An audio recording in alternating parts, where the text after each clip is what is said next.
आदाब नाजरीन, खैर मकदम है आपका। मैं हूं इमरान खान, आपके साथ इस वक्त हैं आप जी सलाम के साथ।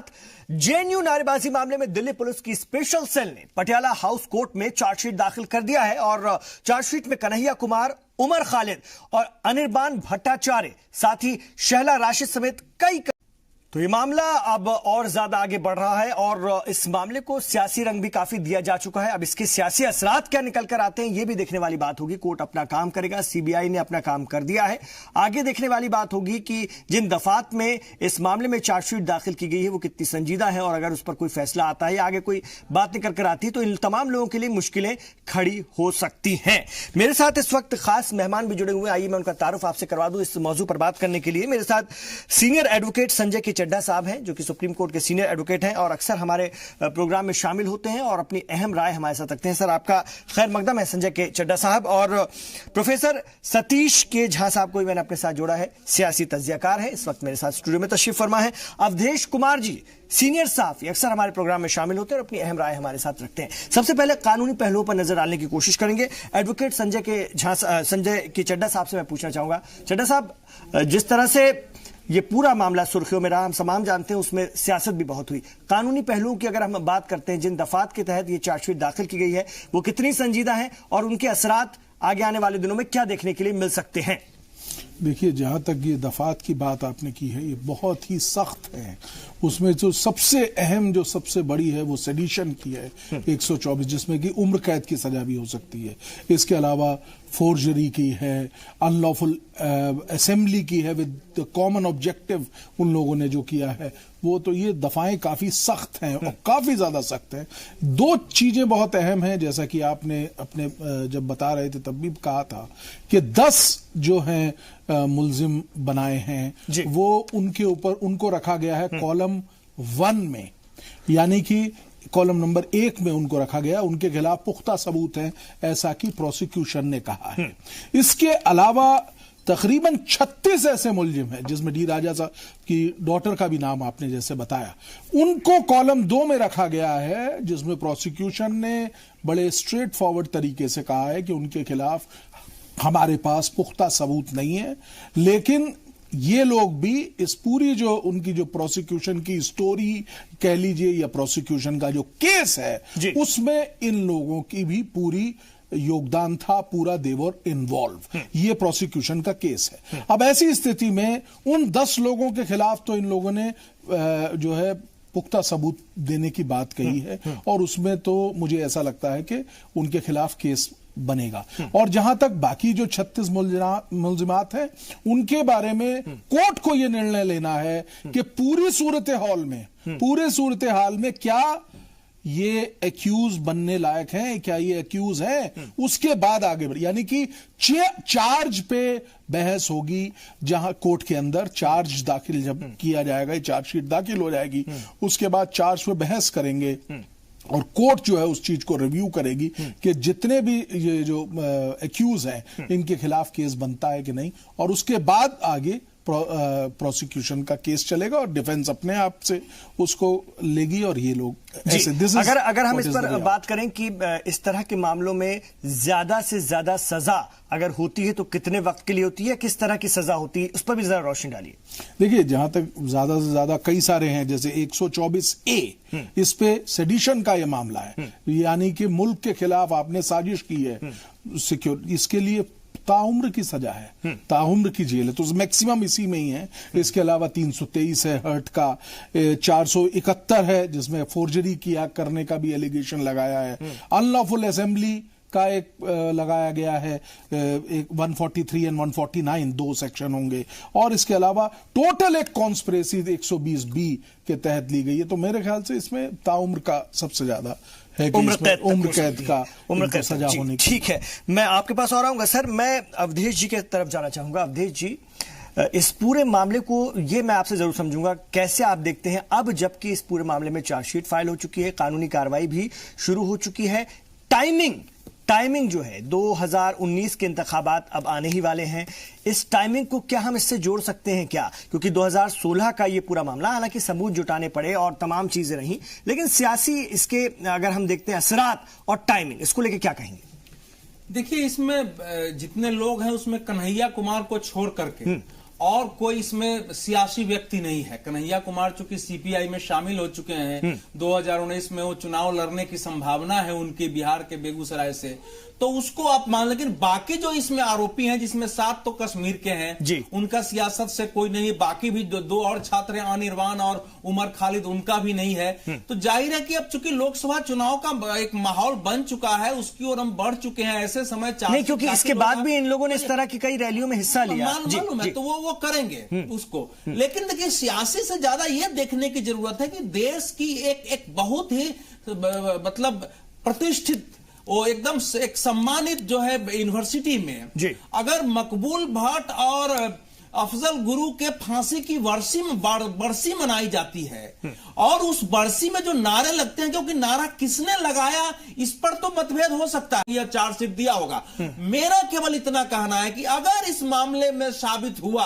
कि वाकई जिन 10 लोगों के नाम आए हैं कन्हैया कुमार सहित, इन लोगों ने देश विरोधी वहां नारे लगाए हैं, तो वो सारे नेता, चाहे वो कांग्रेस के अध्यक्ष हो या बाकी सीपीआई से लेके जेडीयू, जितने नेता वहां गए इनके समर्थन में, वो देश को क्या जवाब देंगे? ये बड़ा तो सवाल, इसका कोई सियासी बड़ा सवाल अगर निकलेगा तो कांग्रेस के सदर राहुल गांधी भी गए थे, दूसरे सियासी जमात के लोग भी गए थे। लेकिन फिर मैं यही चीज आपसे भी पूछूंगा सतीश जी, प्रोफेसर सतीश जी, कि टाइमिंग, जो बात अवधेश जी कह रहे हैं कि वक्त लग गया, ठीक है, सबूत जुटाने में वक्त लग गया, जी मीडिया के भी फुटेज का इस्तेमाल किया गया, उसको भी सबूत के तौर पर इस्तेमाल किया गया, लेकिन जो वक्त लग गया और उसके बाद इस वक्त ये चार्जशीट दायर होती है, तो टाइमिंग में आपको क्या लगता है, कुछ सियासत है क्या?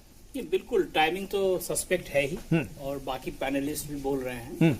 लेकिन एक चीज देखना पड़ेगा, 3 साल पुरानी केस है जी, कानून का क्या है वो तो कोर्ट उसका कॉग्निजेंस लेगा। चड्ढा साहब बता ही रहे थे, जो ये दफा है, जज के सामने चार्जशीट तो पुलिस सैकड़ों जमा करता है, दाखिल करता है जी, कितने चार्जशीट स्टैंड करता है नहीं करता है सबको पता है।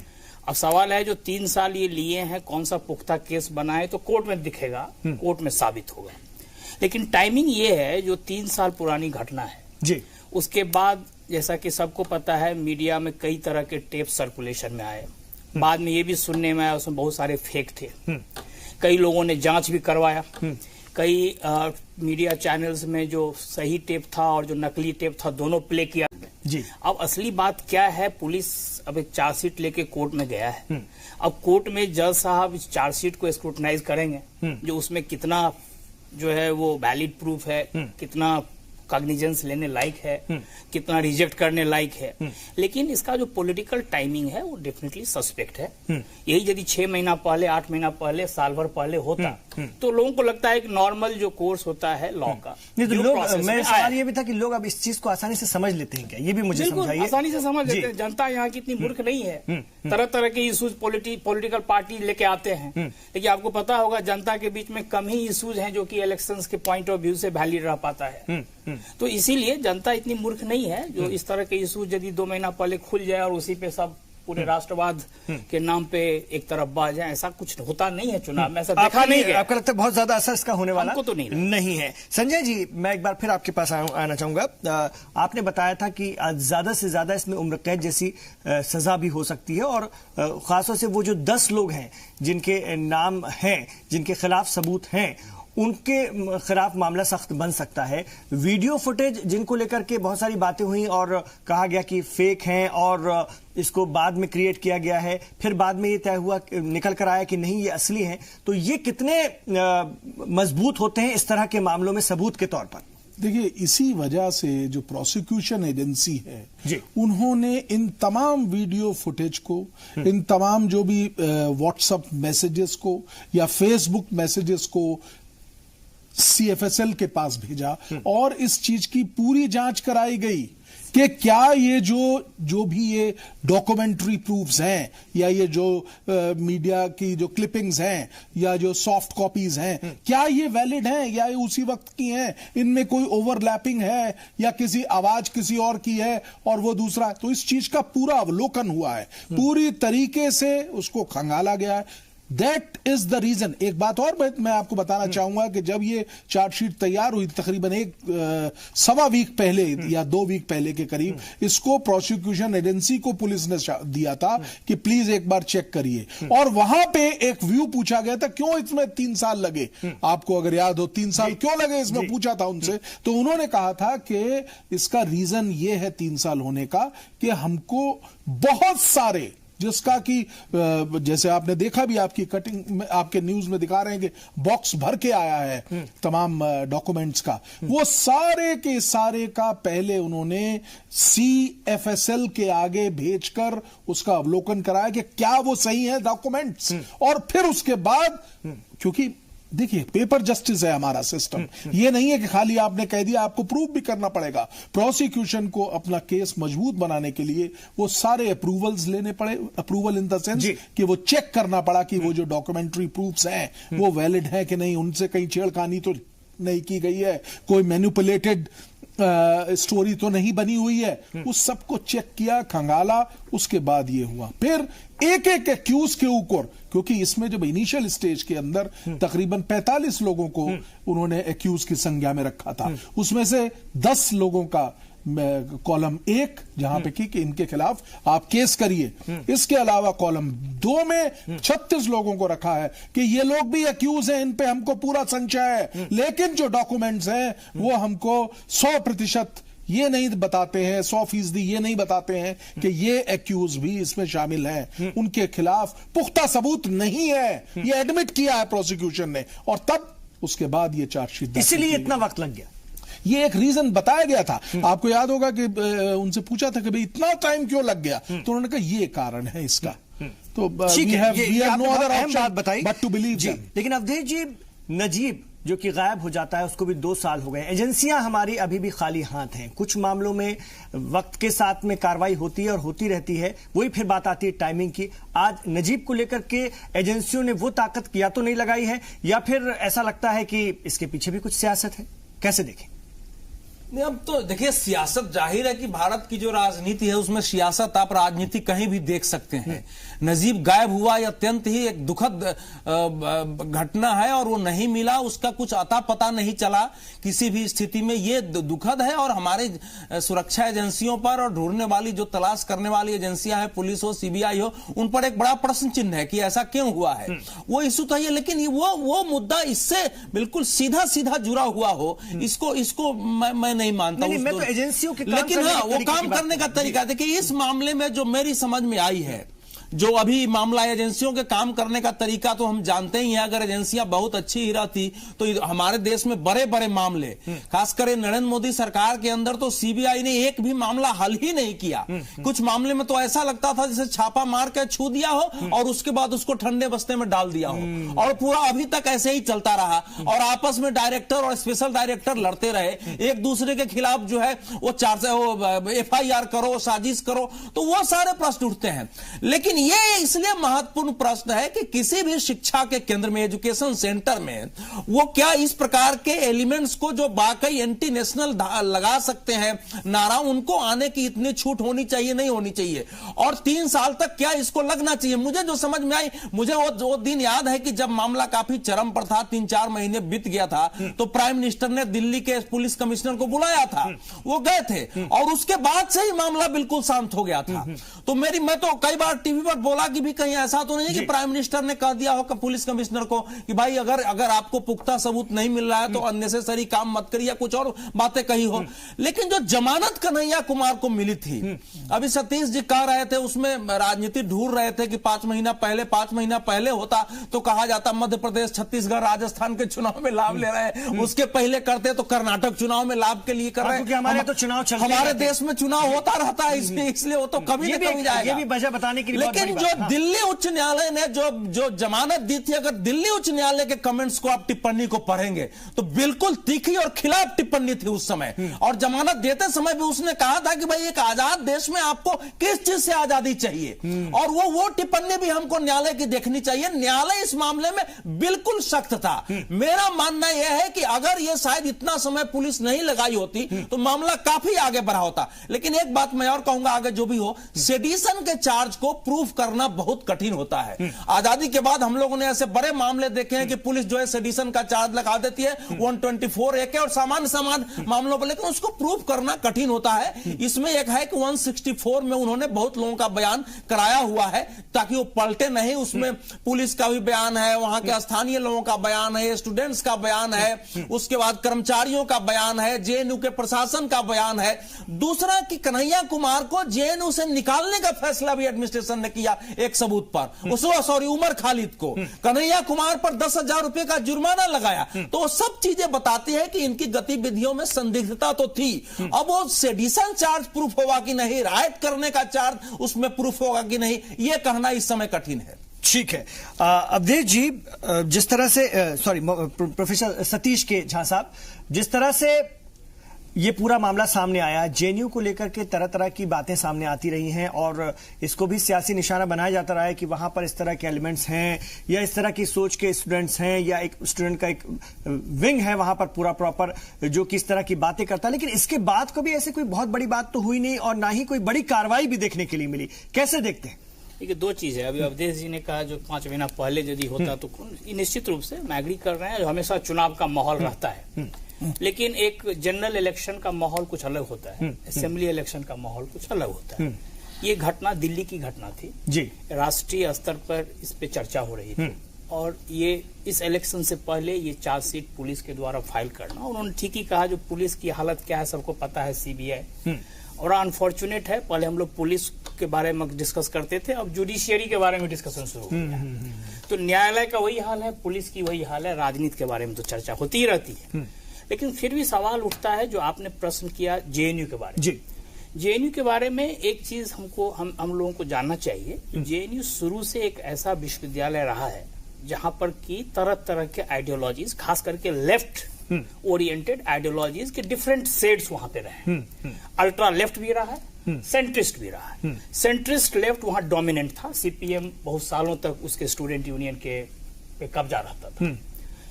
लेकिन साथ ही साथ एक चीज और देखना होगा, जो कश्मीर का मुद्दा है, जो अफजल गुलू का है या कश्मीर के बारे में जो स्वायत्ता की बात है या जो चीज है, उस पे पॉलिटिकल पार्टीज में एक पॉलिटिकल पार्टी है पीडीएफ, जिसके साथ बीजेपी का गठबंधन था 3 साल तक, पीडीपी। और अफजल गुरु का मुद्दा पीडीपी और इस तरह के जो फोर्सेज हैं कश्मीर में, उसमें हमको लगता है उसी तरह से प्रोमिनेंट है जैसा हो सकता है इसमें भी कुछ स्टूडेंट्स उसको उसी प्रोमिनेंटली इसके साथ जुड़े हो। तो ये चीज तो बिल्कुल एक पॉलिटिकल अलाइनमेंट का मामला हो जाता है। जहां पर आपको सूट कर रहा है वहां पर अफजल गुरु के जो हिमायती हैं उनके साथ आप गवर्नमेंट बना लीजिए, जहां नहीं सूट कर रहा है वहां पे सेडिशन का केस लगा दीजिए। लेकिन जहां तक ये जेएनयू का सवाल है, ये सबको पता है वहां पे ऐसी स्थिति शुरू से रही है। एक जमाने में इंदिरा गांधी को जब प्रधानमंत्री थी, वहां के स्टूडेंट यूनियन जो लेफ्ट कंट्रोल में था घुसने नहीं दिया था। आपको पता है 83 में पूरा साइनेडाई हो गया था जेएनयू। तो ये कोई नई घटना नहीं है जेएनयू के। वहां पे डिफरेंट आइडियोलॉजिकल सेट्स रहते हैं। अभी एबीवीपी का अच्छा ठीक ठाक जमीन पकड़ लिया। और इस मामले के बाद पिछले 3 सालों में वो जमीन और ज्यादा वहां पे पुख्ता हुई नेचुरली, क्योंकि अब माहौल बदल रहा है, पुरानी बात नहीं है। लेफ्ट आइडियोलॉजी का वैसे भी जो है पूरे देश भर में एक जो पहले की स्थिति थी आज की स्थिति नहीं है। बंगाल और केरल और त्रिपुरा आपके सामने है, तो नेचुरली उसका इम्पैक्ट स्टूडेंट्स जो यूथ है उनपे भी आ रहा है। तो अब उस तरह का जो एक डोमिनेंट फोर्स के रूप में लेफ्ट वहां था, वो आज के तारीख में नहीं है। एबीवीपी बहुत बड़ा फोर्स है, कांग्रेस शुरू से रहा है जिस तरह से है उसी तरह से। जी। तो एक तरह से मैं जेएनयू से नहीं हूं, मैं दिल्ली यूनिवर्सिटी से हूं, लेकिन जेएनयू के बारे में जो शुरू से देखता रहा हूं उसके आधार पे मैं अपनी राय रख रहा हूं। तो ये कोई नई घटना जेएनयू के दृष्टिकोण से नहीं थी। अफजल गुरु का मामला था, उसके फांसी का सवाल था। आपको पता होगा मीडिया पर भी बहुत सारे लोग एक तरह से इस इशू को उठाते रहे, ठीक है। वो जर्नलिस्ट भी थे, लॉयर्स ये बहुत बड़ी बात है कि आप भी कह रहे हैं बात कि ये कोई नई घटना नहीं थी, लेकिन अब जेएनयू के लिए लेकिन कह रहे हैं कि आइडियोलॉजिकली डिफरेंसेस होना, अलग अलग आइडियोलॉजी का उभरना, लेफ्ट हो राइट हो, उसमें बहस होना और देश तोड़ने का नारा लगाना, ये बड़ी बात। दोनों अंतर ये पूछने जा रहा था। मेरा सवाल भी सतीश जी, मेरा सवाल भी है कि अब चीजें अगर बदली हैं, अगर 2014 के बाद से बदली हैं, तो इस तरह की चीजों को भी नजरअंदाज नहीं किया जाएगा, इस तरह की बातों को नजरअंदाज नहीं किया जा सकता। ये भी तो एक मैसेज जा रहा है ना। वो वहां के लिए नई बात नहीं थी, इस तरह की चीजें होती रही होंगी पहले भी, लेकिन अब नजरअंदाज नहीं किया जा सकता, ये भी तो एक बड़ी बात है ना। बिल्कुल। देखिए बहुत सर आपके पास जो यूनिटी और जो इंटीग्रिटी का मामला है, जो एक संवैधानिक मुद्दा है, ठीक है, राष्ट्रवाद से जुड़ा हुआ है निश्चित रूप से, उसके खिलाफ यदि कोई देश में कोई भी राजनीतिक ग्रुप हो या कोई व्यक्ति हो, यदि कोई सक्रिय होता है तो उसके लिए कानून है ना। तो अब कानून के तहत चार्जशीट दायर हुआ है, कानून के तहत। हाँ, अब कोर्ट की प्रतीक्षा करनी चाहिए। देखे कोर्ट जो सबूत पुलिस उसके सामने लेके गया है, उसके आधार पे जिन लोगों पे ये आरोप है वो सही में दोषी है या नहीं है। खैर वो तो कोर्ट तय करेगा, वो तो कोर्ट तय करेगा। देखिए कई बार कोर्ट जो है ये कह के कि भाई हमको पुख्ता सबूत नहीं मिला, संदेह होते हुए भी हम छोड़ रहे हैं, बहुत सारे फैसले में लिखता है। कोर्ट से किसी का रिहा हो जाना ही उसका निर्दोष होना नहीं है, कानूनी रूप से वो निर्दोष साबित होता है। हमको प्रोफेसर जिलानी का मामला याद है संसद हमले में कि सुप्रीम कोर्ट ने भी बहुत कड़ी टिप्पणी की है, लेकिन कहा है कि हमको इनके खिलाफ कोई सबूत नहीं है कि हम सजा दे सकें। तो ऐसे भी स्थितियां आती है। मेरा जो इसमें दूसरा पक्ष है, पुलिस ने आज जो चार्जशीट जाहिर किया है उसके कानूनी पहलू पर हम बहस कर सकते हैं, क्योंकि मुझे एक लाइन याद है उस समय का, वो कहीं आया नहीं।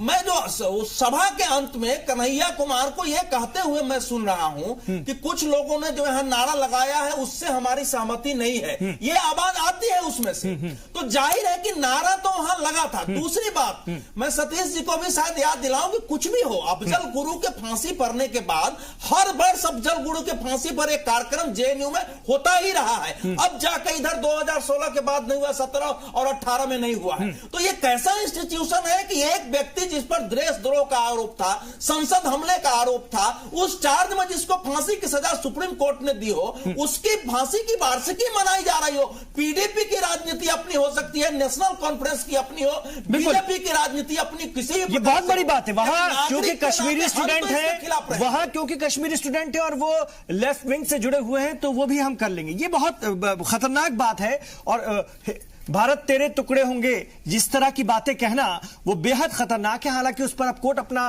काम करेगा, चार्जशीट दाखिल हो चुकी है। देखने वाली बात होगी कि आगे मामला किस तरह से बढ़ता है। और जो बात यहां से निकल कर आ रही है कि वाकई क्या इसको इतना संजीदा माना जाता है कि नहीं, ये भी बहुत खास बात है, देखने वाली बात होगी। बहुत तमाम आप लोगों का शुक्रिया इस चर्चा में हिस्सा लेने के लिए, इसके कानूनी पहलू बताने के लिए, इसके सियासी पहलू और सामाजिक पहलू पर बात करने के लिए।